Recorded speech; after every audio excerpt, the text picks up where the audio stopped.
it's Christina from Mrs. Winter's Bliss. I am here today to talk to you about decodable passages and blending lines. Blending lines are part of the instructional routine in my decodable passage resource. And I did not make blending lines up. In fact, I have studied this book by Wiley Blevins. He is a wonderful researcher on phonics. This book I highly recommend if you are interested in learning more. But Wiley Blevins dives in deep on the instructional routines that we need to be putting into our classroom for our students to have success with phonics instruction. And one of the success ingredients, there are 7 success ingredients, and one of them is blending. So I wanted to talk a little bit about decodable text and then exactly what blending lines are. So again, if you're interested in learning more, this is a really great resource.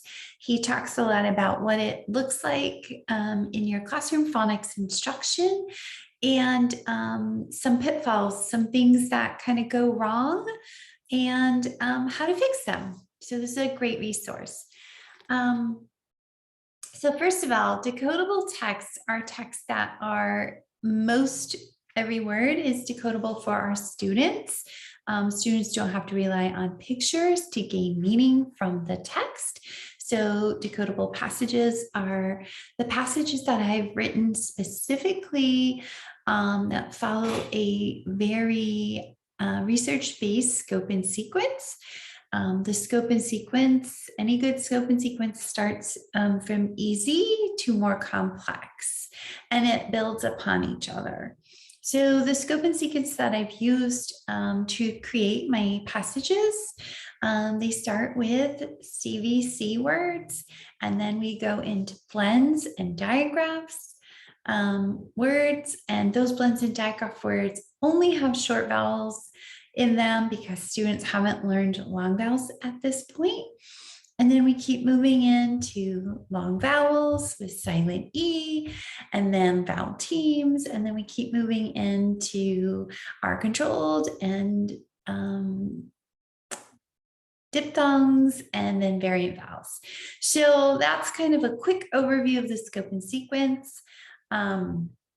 You'll find it in the resource, the Decodable Passages resource, and you'll see that how it is it's layered where the passages, none of the words in any of the passages are words that students haven't had skills to lead them up to that, meaning they're not going to see any words that they have not been exposed to. There was a lot of intentionality in writing those passages. And then also we've integrated some high frequency words. So those will build upon and the students will keep seeing them. So one of the things that we know when we are choosing and using, here's another great resource if you're interested, also written by Wiley Blevins, choosing and using decodable text.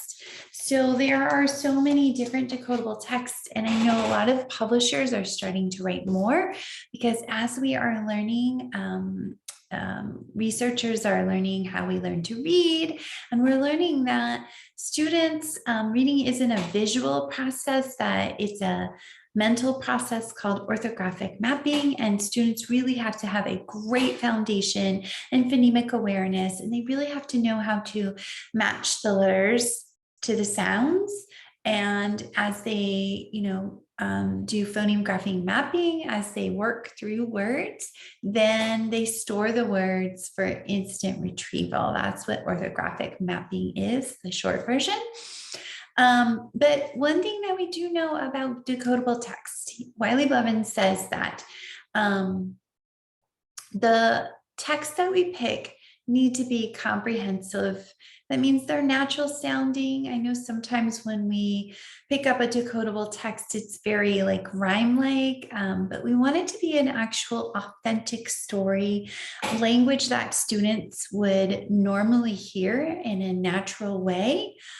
We want it to be instructive, meaning we want our students to gain understanding, instruction. We want to be able to have conversation about what they're reading. We also want whatever target skill that we're working on for that to be in that passage quite a bit so that we can use it for students to practice that skill. We also want our, Wiley Blevins says we also want it to be engaging. We want our students to want to read the text, but we also want to have conversations about the text. And then finally, we want to be able to write about, we want to have a written response activity with those decodable texts. So the passages that I've written all have met that criteria. I'm really excited about this resource. And I just know it's going to help your students. I'm already getting so much feedback, and I know it's going to help your students. So blending lines. So each lesson that comes with the decodable passages, each lesson comes with like a lesson plan, step by step for you. It's 2 pages, so you can print it out and maybe put it in a little binder. This is the first passage lesson plan for the first set in the blends and digraphs. So that would be the second unit, because we have CVC and then blends and digraphs. So up until this point, students have only been exposed to CVC words. They have not worked with any words with blends or digraphs or long vowels or any other vowels. So it's very explicit, but there's these lesson plans have blending lines included, ready to go for you. This is the teacher. But then I've also included blending lines that your students can use a copy of as well. Now, just for ease of this video, I've already gone ahead and written all the words here behind me on this little whiteboard, just because I want to be able to talk to them and show you what I'm talking about. So blending lines are a warm-up, kind of like a before we get to the passage, before reading that text, giving our students ample opportunity to get ready. It's kind of a front loading for our students. So the blending lines all have words that target on the skill, and then words that we can have vocabulary conversation about the vocabulary, especially for our second language learners. But then also words that are going to be exactly in the text, right? We're front loading our students to help bring them success. So let's talk a little bit about the blending lines activity. It's a very quick paced activity. Again, it's before you get to the reading. It's kind of our warm up.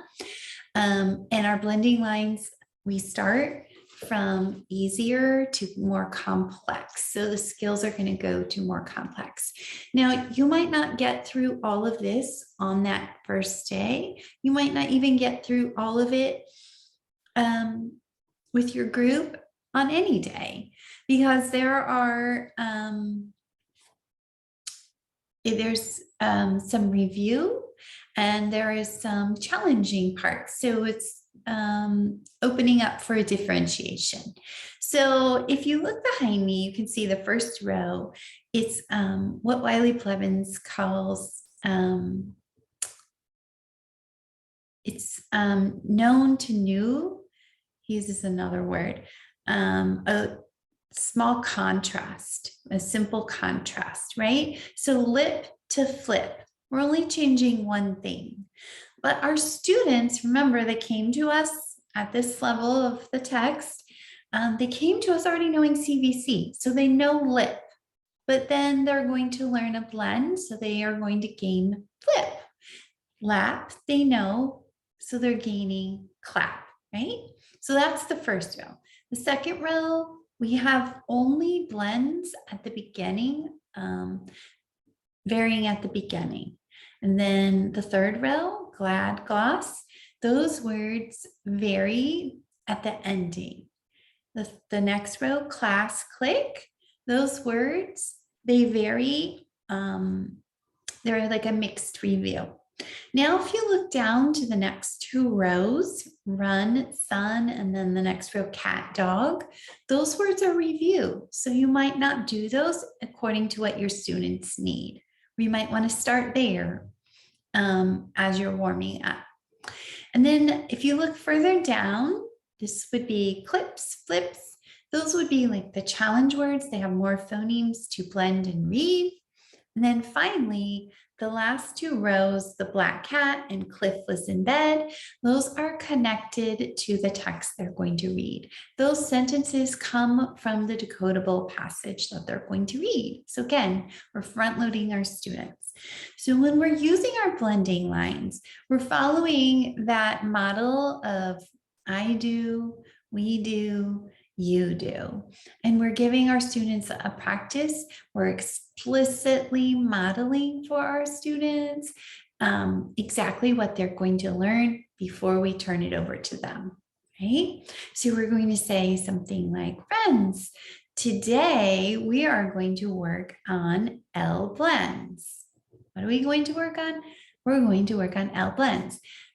L blends means we have two consonants. We're going to call them blends because we have two consonants next to each other before the vowel, two or more consonants before the vowel.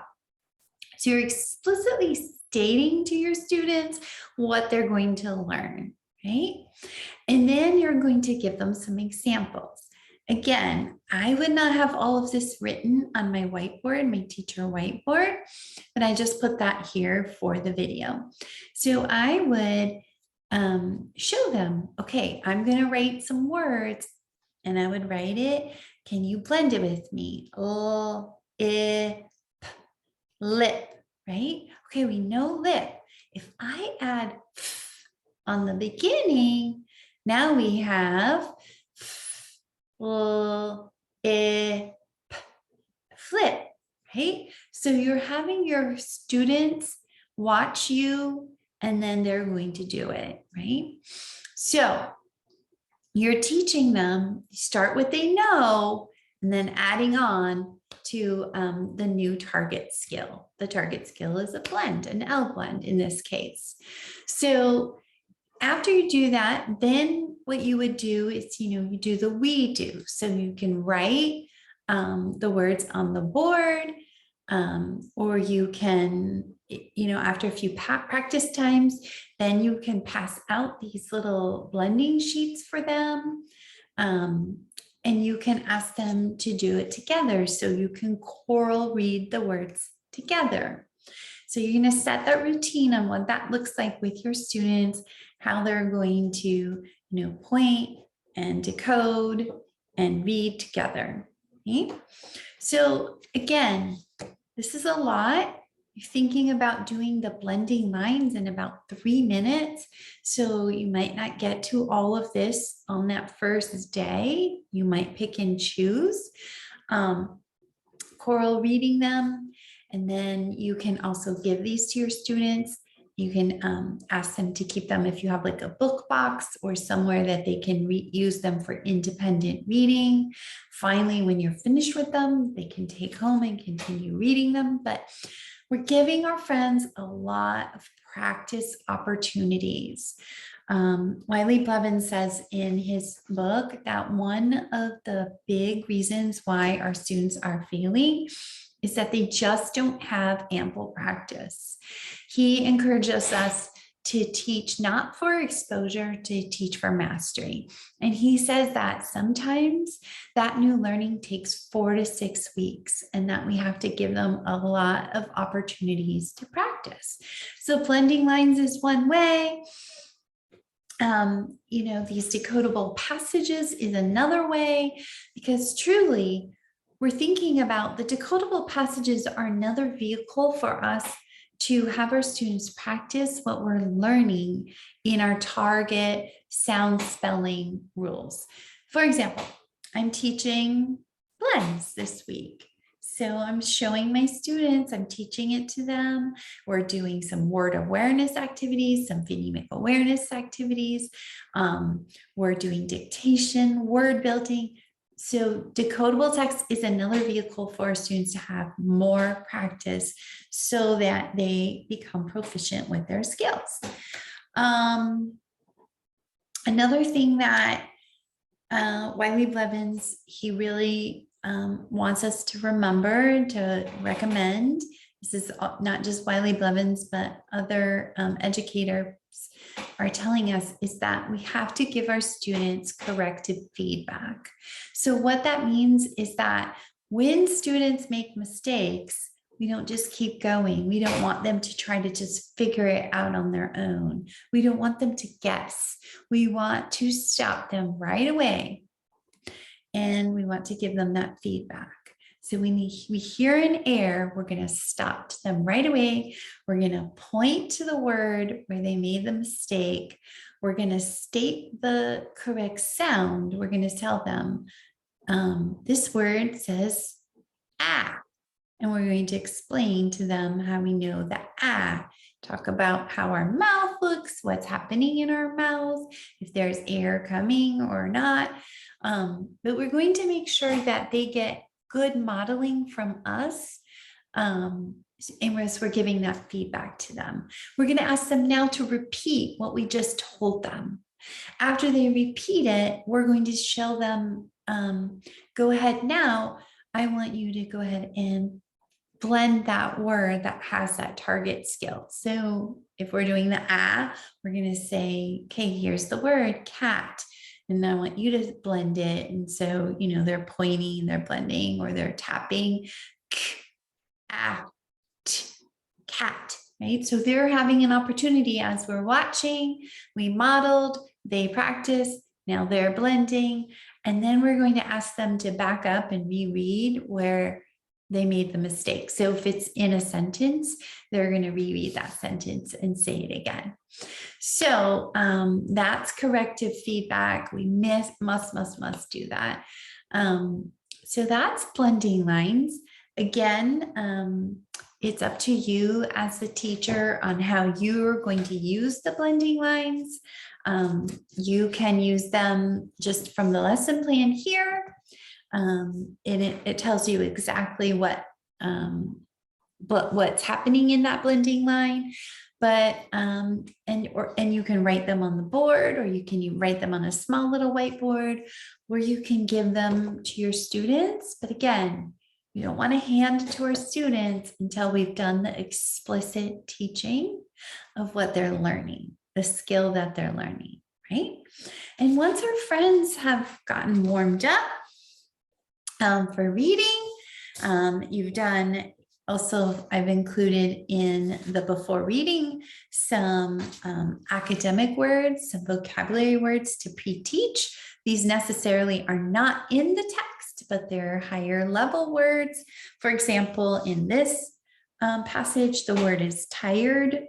Obviously, if they only know CVC words, and they are now just working on L blends, the word tired is not in this decodable text. Every single word has been intentionally placed in this text so that students aren't going to be exposed to skills they haven't learned yet.